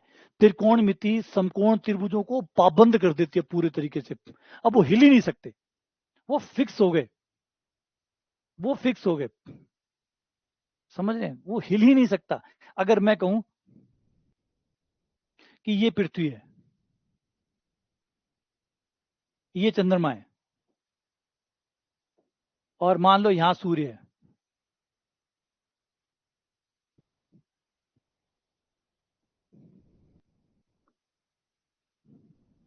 कितने बड़े होंगे? भयंकर बड़े होंगे। और इनके बीच में 90 का कोण है। अब पृथ्वी और सूर्य के बीच की दूरी तो नहीं नापी जा सकती, कोई नहीं नाप सकता। दुनिया में कोई है, बना ही नहीं है कि कोई पृथ्वी से सूर्य तक रस्सी डाल के, रस्सी नाप के, लंबाई नाप के आ जाए। लेकिन गणित के आधार पर मैं कह सकता हूं, अगर ये कोण 30 का है, अगर ये कोण 30 का है, तो मैं एक बात कह सकता हूं कि सूर्य और चंद्रमा के बीच की दूरी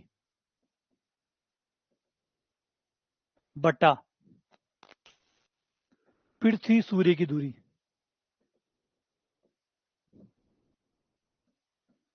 बराबर 1:2 आएगा, 1/2 आएगा। तो समझ रहे क्या? क्योंकि ये वो चीज है जो ब्रह्मांड में व्याप्त है। इसको कुछ ब्रह्मांड भी गलत साबित नहीं कर सकता, इसको ब्रह्मांड भी गलत साबित नहीं कर सकता। ये रेशियो फिक्स हो गया तो फिक्स हो गया। इसीलिए त्रिकोणमितीय अनुपात पढ़ते हैं, क्योंकि त्रिकोणमितीय अनुपात वो हैं जो आपको पता हो गए, मतलब आपकी भुजाएं सेट हो गई। वो चेंज कर ही नहीं सकता, चाह के भी चेंज नहीं कर सकते। ये तो सूर्य चंद्रमा ही नहीं कर सकते, आप लोग तो क्या कर देंगे? सूर्य चंद्रमा ही मिलके अगर लग जाए तो भी चेंज नहीं कर सकते इस नंबर को, तो हम तो क्या चेंज कर देंगे? आप बना के देख लेना कॉपी में और ट्राई करके देखना। और क्यों चेंज नहीं करेंगे, क्यों नहीं होता, उसकी परमे में आपको बता चुका, उसका परमे में आपको बता चुका कि क्यों नहीं बदल सकता। इसलिए हम अब त्रिकोणमितीय अनुपात पढ़ेंगे जिससे फिक्स हो जाए कि भाई ये चीज कभी नहीं बदल सकती। इसका मतलब एक बात जो हमने पकड़ ली वो है कि समकोण त्रिभुज छोटे बड़े बहुत बड़े कुछ नहीं होते, इनका अनुपात फिक्स होता है। कोण के साथ फिक्स होता है। अब यही है वो सारा खेल। ये देखो, ये टेबल क्या बताती है, स्टेबल का मतलब क्या है। ये टेबल ये बताती है, जैसे मैं 30 डिग्री वाली लेता हूं, तो ये कहती है अगर एक समकोण त्रिभुज में अगर कोण 30 का है, एक तो 90 का होना ही होना है, वो तो आप बदल ही नहीं सकते, एक तो 90 फिक्स है, समकोण त्रिभुज की बात कर रहे हैं, एक कोण तो 90 फिक्स हो ही गया। दूसरा कोण जो मेन कोण है जिससे लंब तय होने वाला है, वो कोण अगर आपने 30 ले लिया, अब त्रिभुज चाहे जो बना लो, उसमें लंब और कर्ण का अनुपात हमेशा 1:2 रहेगा। कर्ण का अनुपात हमेशा, कर्ण और लंब का, लंब बटा कर्ण 1 और 2 आएगा, आधार और कर्ण √3 2 आएंगे, लंब और आधार 1 √3 आएंगे। डन। चेंज करके देख लो, कोई त्रिभुज बना लो, कैसा ही त्रिभुज बना लो, बहुत छोटा, बहुत बड़ा, अंतरिक्ष के साइज का त्रिभुज बना लो, और इन नंबरों को चेंज नहीं कर सकते, ये नंबर चेंज नहीं हो सकते। तो समझे साइन का क्या महत्व है, साइन कितना जबरदस्त कंसेप्ट है, कितना शानदार कंसेप्ट है, और क्यों हजारों सालों से त्रिकोणमिति राज कर रही है, क्यों इसका इतना महत्व है। इसका महत्व इसलिए कि आपने एक ब्रह्मांड से जुड़ा हुआ एक बड़ा सत्य प्राप्त कर लिया। समझो कितनी बड़ी बात है ये क्या है, ये एक फिक्स हो गया कि ये नंबर फिक्स है, ये ऐसे ही रहेगा, ऐसे ही बनेंगे। जब भी समकोण त्रिभुज बनेगा, जब भी समकोण त्रिभुज बनेगा और उसका एक कोण 30 डिग्री है, तो उसका लंब और कर्ण 1:2 में आएगा। अगर लंब 4 है तो कर्ण 8 होगा, लंब 8 है तो कर्ण 16 होगा, लंब 15 है तो कर्ण 30 होगा। ये इसी रूप में ही रहेंगे हमेशा, बदल ही नहीं सकते। ये अखंड सत्य आ गया आपके पास, ये अनुपात कहलाते हैं। इसीलिए हम क्या कर रहे हैं, इसीलिए हम त्रिकोणमिति पढ़ रहे हैं। अब हमें त्रिभुजों से मुक्त हो गए, मेरा त्रिभुज छोटा है, मेरा बड़ा है, मेरा बहुत बड़ा है, कुछ भी बनाओ कोई फर्क नहीं, ये टेबल सत्य है। ये जो टेबल है ये परम सत्य ये है, इसके अंदर अंदर अपने आप बंध गया, जो आ रहा है ये फिक्स आ रहा है। तो sine theta, cos theta, tan theta, normally आप लोग इन्हें काम में लेते रहते हैं, प्रैक्टिस करते ही रहते हैं, तो ये चीजें तो है ना, लगातार प्रैक्टिस में आती रहती है, तो वो याद हो जाती है। और वैसे कोई शॉर्ट ट्रिक वॉट ट्रिक कुछ नहीं होती, नहीं शॉर्ट ट्रिक क्या होगी यार, टेबल थोड़ी बनाओगे। अब आपको 10वीं के बच्चे तो होने के पीछे पहले टेबल बनाओगे, फिर सवाल करना शुरू करोगे। यहाँ तो सीधे मान पूछे जाएंगे, 60 का मान कितना होता है, 30 का मान कितना होता है, तो बार बार प्रैक्टिस करोगे, याद भी होगी अब तो आप लोगों को। बार बार प्रैक्टिस करते हो तो अपने आप ही रिकॉल होती रहती है, 60 का मान ये होता है, 30 का मान ये होता है, 15 का। ये जो ज्यादातर हम कितने मान, 0, 30, 45, 60, 90, ये 5 मान की जरूरत पड़ती है, ये 5 मान यूज करते हैं। ठीक है।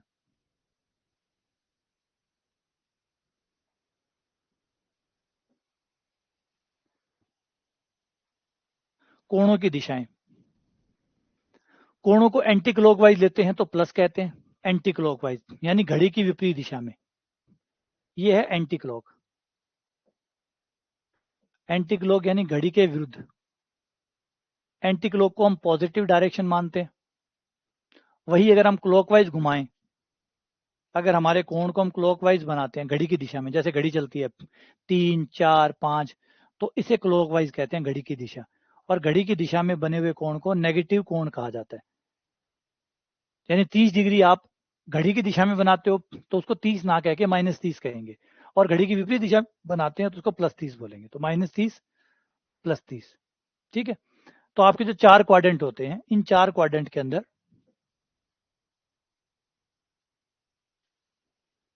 आपका कोण 0 डिग्री से शुरू होता है, यहां से, यहाँ 0 डिग्री, और इस लाइन पे आके 90 हो जाता है, 0 से 90। फिर ये फर्स्ट क्वाड्रेंट है, क्वाड्रेंट नंबर 1। क्वाड्रेंट नंबर 2 हो जाता है 90 के बाद में लेकर 180 से पहले, ये क्वाड्रेंट नंबर 2 हो गया। फिर 180 से 270, ये आपका क्वाड्रेंट नंबर 3 हो गया, ये थर्ड क्वाड्रेंट। और फोर्थ क्वाड्रेंट में वापस 360, यहाँ आते ही ये आपका फोर्थ क्वाड्रेंट हो गया, क्वाड्रेंट नंबर 1, 2, 3, 4। अब इन क्वाड्रेंट में क्या होता है कि जो पहला क्वाड्रेंट होता है, पहले क्वाड्रेंट में जो होता है सबके मान पॉजिटिव होते हैं। 0 डिग्री से 90 डिग्री तक कोई भी त्रिकोणमिति अनुपात लो, साइन, कॉस, टेन, कॉट, सेक, इसीलिए इसको ऑल पॉजिटिव क्वाड्रेंट कहते हैं।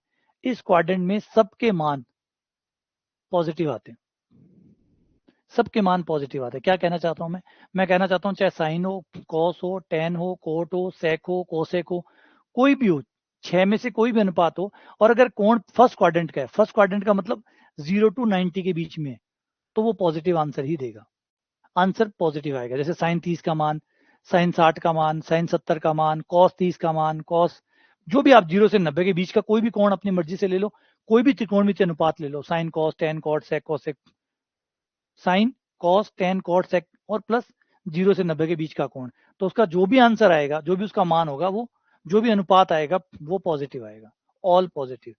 सेकंड क्वाड्रेंट के अंदर जब आप सेकंड क्वाड्रेंट में आते हैं तो साइन और कोसेक, साइन और कोसेक, जहां साइन होगा वहां कोसेक भी होगा, ये दोनों पॉजिटिव होते हैं, और अदर जो बच गए वो नेगेटिव होते हैं, बाकी सारे नेगेटिव होते हैं।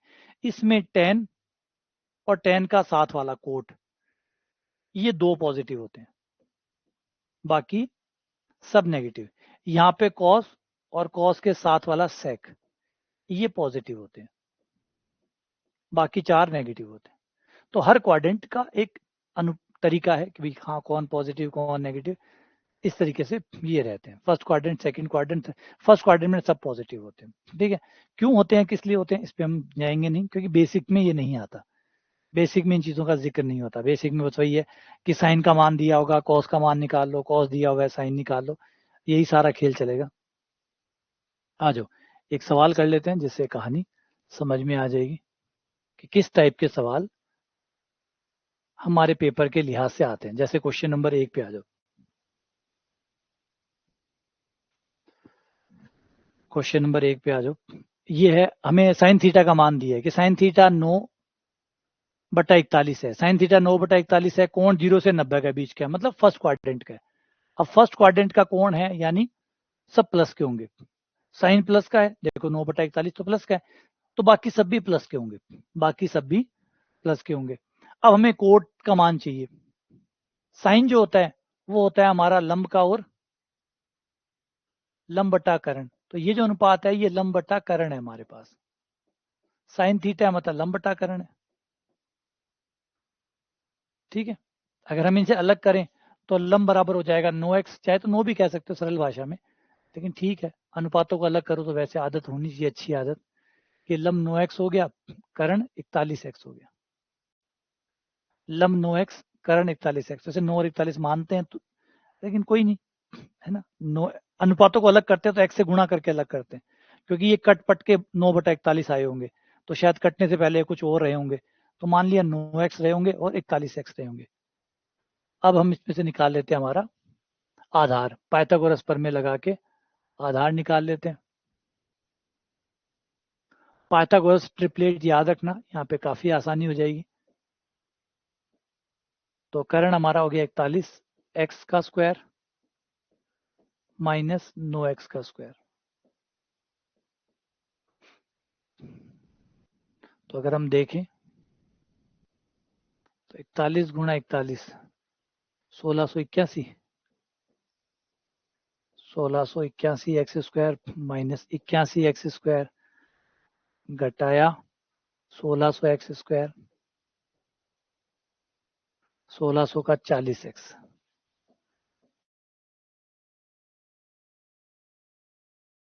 तो ये हमारा आधार आ गया, आधार आ गया 40x। हमें चाहिए कॉट थीटा।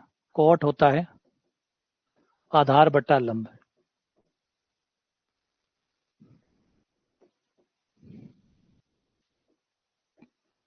चालीस एक्स लंब हो गया हमारा, 9x ये कट गया, 40/9, ये हमारा आंसर हो गया। तो इस तरीके से हम चेंज कर लेते हैं। तो x बीच में लगाओ तो आपकी मर्जी है, थोड़ा सा बढ़ेगा ही, वरना आप समझदार हो, है ना, कि x लगाने की कोई जरूरत नहीं है। वैसे तो देखो कि आप लंब और कर्ण को अलग अलग कर रहे हो, अलग अलग कर रहे हो, और अनुपातों से जब चीजों को अलग करते हैं तो x से गुणा करके करते हैं, तो वो सही तरीका तो वही है। लेकिन यहाँ पे फर्क पड़ना नहीं है, क्योंकि लास्ट में जाके x वापस कट जाता है, तो इन सवालों में आप सीधा भी कर सकते हो। ठीक है, गलती तो कहलाएगी वो, लेकिन हमें कौन से 10 में से 10 नंबर चाहिए, हमारे यहाँ ऑब्जेक्टिव क्वेश्चन है ये, और ऑब्जेक्टिव क्वेश्चन में ये वाली गलतियां चल जाती है। अगला क्वेश्चन, 3 tan थीटा बराबर 2√3 sin थीटा। ये tan थीटा,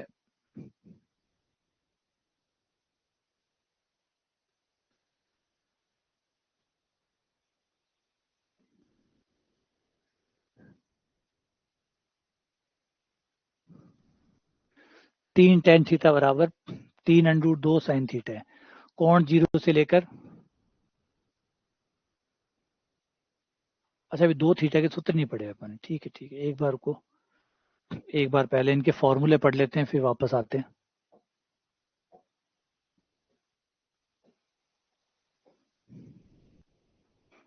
कुछ फॉर्मूले बाकी हैं, पहले उनको पढ़ लें फिर वापस आते हैं। संयुक्त फॉर्मूले, अगर दो फॉर्मूले जैसे ए और बी है, अगर दो कोण एक साथ आ जाए, साइन ए प्लस बी आ जाए, साइन ए प्लस बी, तो ये बराबर होता है, ये ऐसे नहीं खुलता कि sign A plus sign B, है ना, इसको याद रखिएगा, ये ऐसे नहीं खुलते, इनके प्रॉपर फॉर्मूले होते हैं जिससे ये खुलते हैं। साइन ए प्लस बी बराबर नहीं होता कि मैं अलग अलग ऐसे कर दूं sign A plus sine B, इतने आसानी से नहीं खुलते, इतने आसानी से साइन क्यों, यही नहीं खुलता। अगर ए प्लस बी का स्क्वायर हो तो क्या ऐसे खुल जाता है, ए का स्क्वायर प्लस बी का स्क्वायर, यही नहीं खुलते, तो ये तो थोड़ा बहुत तो टेढ़े होंगे, है ना। ए प्लस बी का जो होल स्क्वायर होता है वही ऐसे नहीं खुलता कि ए स्क्वायर प्लस बी स्क्वायर, उसमें भी 2ab मतलब और भी एक्स्ट्रा पद आता है, तो सेम इसमें भी सीधा नहीं खुलता कि sign A plus sine B हो गया। तो कैसे खुलता है फिर, खुलता है ऐसे है, sign A cos B, sign A cos B, cos A sine B, एक बार ए साइन के साथ, बी के साथ कॉस, एक बार ए कॉस के साथ, बी साइन के साथ, sine A cos B plus cos A sine B, है ना, एक sine cos, cos sine, sine A cos B, cos A sine B, फिर साइन ए माइनस बी में बस यहाँ प्लस आया था, यहाँ माइनस आएगा, sine A cos B minus cos A sine B, ठीक है, ये हो गया दूसरा। उसके बाद में तीसरा है कॉस का, कॉस ए प्लस बी का और कॉस ए माइनस बी का। अब यहाँ हो जाएगा कॉस ए कॉस बी, यहाँ दोनों सेम आते हैं, cos A cos B sign A sine B, दोनों साइन एक साथ, दोनों कॉस एक साथ, cos A cos B minus sign A sine B.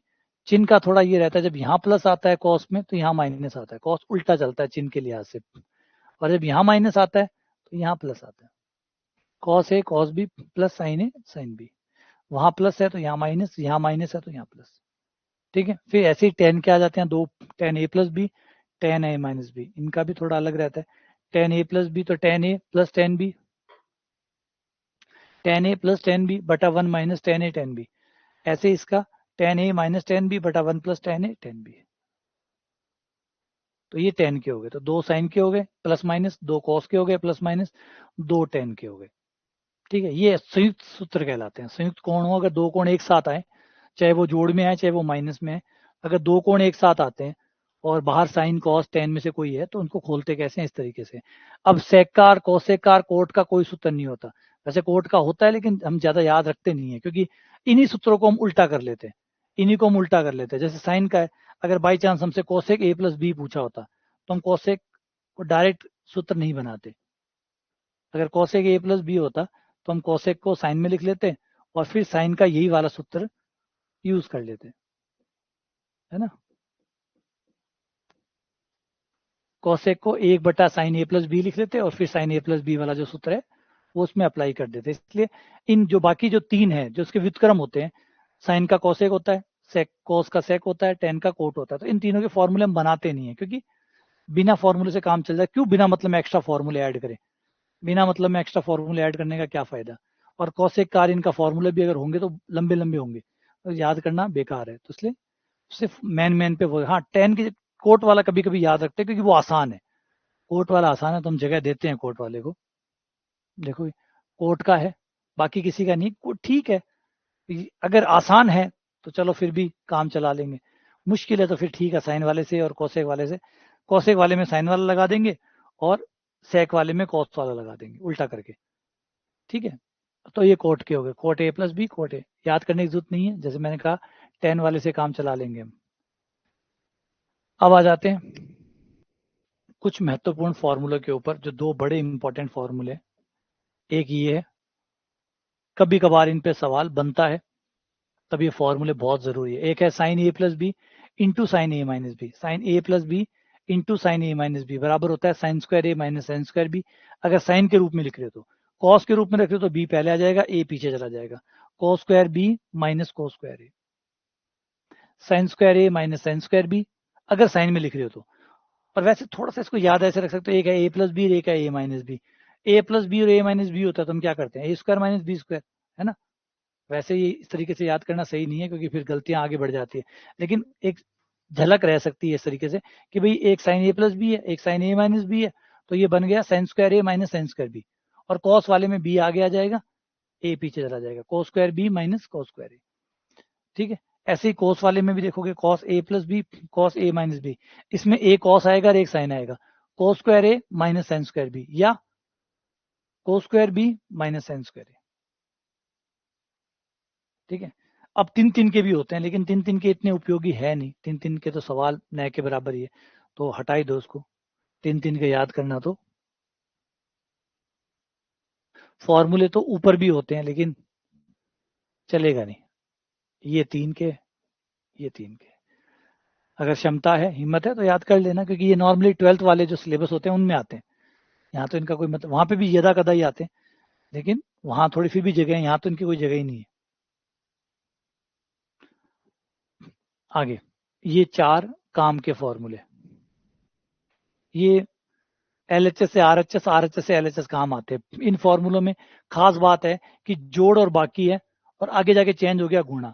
इनको योग से गुणन या गुणन से योग के सूत्र कहते हैं, जो योग को गुणा में और गुणा को योग में चेंज करते हैं। योग से गुणन या गुणन से योग। तो कभी हमें योग को गुणा बनाना हो या गुणा को योग बनाना हो तो इनका इस्तेमाल किया जाता है। इनका इस्तेमाल नॉर्मली समाकलन के केस में ज्यादा होता है, जब समाकलन करते हैं तो गुणा को योग बनाना होता है, तो उस केस में इनका इस्तेमाल किया जाता है त्रिकोणमितीय सूत्रों का। तो यहाँ है sign A plus B, sign A minus B, दोनों का सूत्र लिख दो और एक दूसरे से कट कर दो, दो साइन ए कॉस बी आ जाएगा। Sign A plus B, sign A minus B ले लो, दोनों को घटा दो, आ जाएगा। ऐसे ही cos A cos, cos A plus B, cos A minus B ले लो, दो कॉस ए कॉस बी आ जाएगा। ऐसे ही cos A minus B minus cos A plus B ले लो, दो साइन ए साइन बी आ जाएगा। ये आराम से बनाए जा सकते हैं फॉर्मूले। अगर आप साइन ए प्लस बी को याद करो, साइन ए माइनस बी को याद करो, प्लस माइनस कट जाएगा, आगे वाले दो जुड़ जाएंगे और एक दो हो जाएंगे। ऐसे ही ये वाले फॉर्मूले।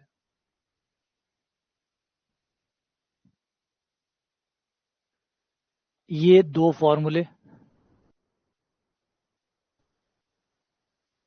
ये वाले दो साइन का जोड़, दो साइन का अंतर, दो कोस का जोड़, दो कोस का अंतर, ये फॉर्मूला एक ही है, बस इसमें सी को आगे लिखा है, डी को पीछे लिखा है, तो थोड़ा सा यहाँ अंतर आ जाता है, यहाँ अंतर आ जाता है, तो आप इसको रहने दो, बस ये एक याद कर लो। चार फॉर्मूले हो गए, दो हो गए दो साइन का जोड़, दो साइन का अंतर, दो कॉस का जोड़, दो कॉस का अंतर।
एक्चुअली ये जो फॉर्मूले हैं ये प्रैक्टिस से याद रहते हैं, जब तक आप प्रैक्टिस करते रहते हैं तब तक ये याद रहते हैं। प्रैक्टिस छोड़ी, जैसे आपने प्रैक्टिस छोड़ी आप भूल जाओगे, प्रैक्टिस याद रहती है तब तक ये चलते रहते हैं। और कोई चीज को ले लो, ये इसके फॉर्मूलों की क्यों बात करें, किसी और चीज की बात कर लो। जब तक कोई चीज प्रैक्टिस में रहती है वो याद रहती है, प्रैक्टिस से बाहर गई हम भूल जाते हैं। तो हाँ, इनमें पैटर्न ठीक है, कुछ पैटर्न है अगर आप देखो तो, दो सब में आगे दो आता है, चाहे कोई सा भी हो, आता सब में दो आगे। ठीक है। उसके बाद में सब में जोड़ आता है, सी प्लस डी बटा दो, सी प्लस डी बटा दो। सी प्लस डी बटा दो, सी प्लस डी बटा दो, सी प्लस डी बटा दो। फिर सब में अंतर आता है, सी माइनस डी बटा दो, सी माइनस डी बटा दो। इस वजह से ये याद करना आसान हो जाता है, सी माइनस डी बटा दो। ये एक लास्ट वाला थोड़ा अलग होता है, डी माइनस सी बटा दो, इसमें उल्टा होता है बस, और ये याद रह भी जाता है, उल्टा है इसलिए याद रह जाता है। अब जो मेन चीज याद रखनी पड़ती है वो होता है कि जब दोनों साइन होते हैं तो एक साइन आता है, एक कॉस आता है, और जब अंतर होते हैं तो ये उल्टा हो जाता है, यहाँ कॉस आएगा, यहाँ साइन आएगा। ये गलत है, ये कॉस होता है, वो साइन होता है, तो ये पलट जाते हैं, ये साइन ये कॉस, ये कॉस ये साइन, ये साइन वो कॉस, ये कॉस वो साइन। तो जब दोनों साइन आते हैं तो आप साइन ए प्लस बी वाले सूत्र के साथ इसको कनेक्ट कर सकते हैं। साइन ए प्लस बी वाला सूत्र क्या था, जिसमें एक साइन आता है एक कॉस आता है, sine cos sine cos. Sine A plus B वाले सूत्र में देखो, साइन ए प्लस बी वाले सूत्र में क्या होता है, जो साइन का सूत्र होता है उसमें एक साइन आता है एक कॉस आता है ना। और कॉस वाले में दोनों कॉस साथ में, दोनों साइन साथ में। कॉस वाले सूत्र में दोनों कॉस दोनों साइन साथ में आते हैं, और साइन वाले सूत्र में एक साइन और एक कॉस आता है। इस वजह से यहाँ पे भी वैसा ही पैटर्न दिखता है,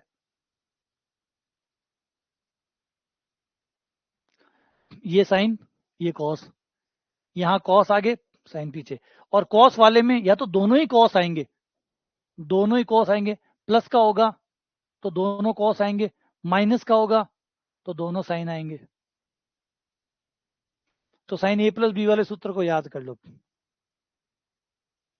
है ना, वो याद कर लो। Sign sine A plus B वाले सूत्र के हिसाब से एक साइन आता है एक कॉस आता है, तो sine cos, cos sine, cos cos, sine sine, बस ये चार सूत्र होते हैं। तो साइन ए प्लस बी में एक साइन, पहला साइन दूसरा कॉस, और साइन ए माइनस बी में साइन ए, साइन सी माइनस साइन डी में पहला कॉस दूसरा साइन। कॉस दोनों ही कॉस है, प्लस है तो कॉस कॉस, माइनस है साइन साइन।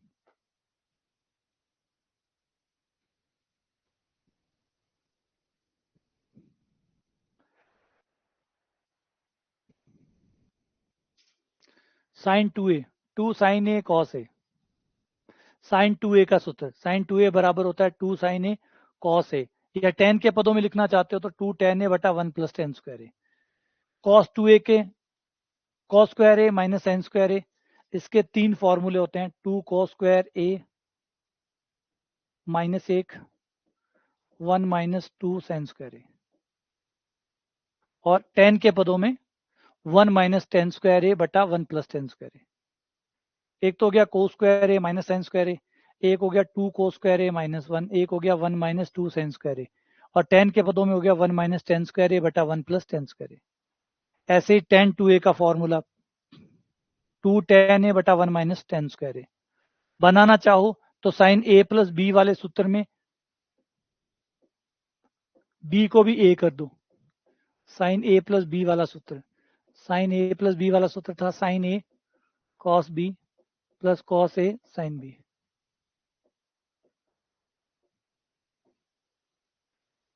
बी की जगह ए रख दो, जहां भी बी है वहां ए रखने पर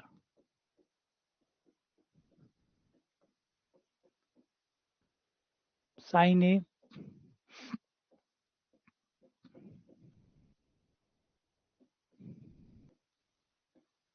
ये एक और एक दो गए, दो साइन ए कॉस ए, ये साइन टू ए हो गया। साइन टू ए का फॉर्मूला बन गया two sine A cos A, sine two A बराबर two sine A cos A. ठीक है, अब इसे टेन का सूत्र बनाना चाहो, वो टेन वाला, तो कॉस ए से गुणा और कॉस ए का भाग करने पर, कॉस ए से गुणा कर दिया, कॉस ए का भाग दे दिया, ए कॉस ए मेरे पास पहले से ही था, तो कॉस ए से गुणा कर दिया, कॉस ए का भाग दे दिया, इससे ये दो टेन ए बन गया, ये cos into cos, cos square A बन गया। कॉस स्क्वायर को हम लिख सकते हैं सेक में, उल्टा करने पर कॉस स्क्वायर हो जाएगा 1/sec², कॉस स्क्वायर को लिख लिया 1/sec²। सर्व समीका है कि सेक स्क्वायर बराबर होता है 1 + tan², तो ये हो गया 1 + tan²। तो इसी sin 2a का फॉर्मूला tan में ये आ गया। तो ये सारे फॉर्मूले व्युत्पन्न करके देख सकते हो, छोटे छोटे व्युत्पत्ति है इनकी।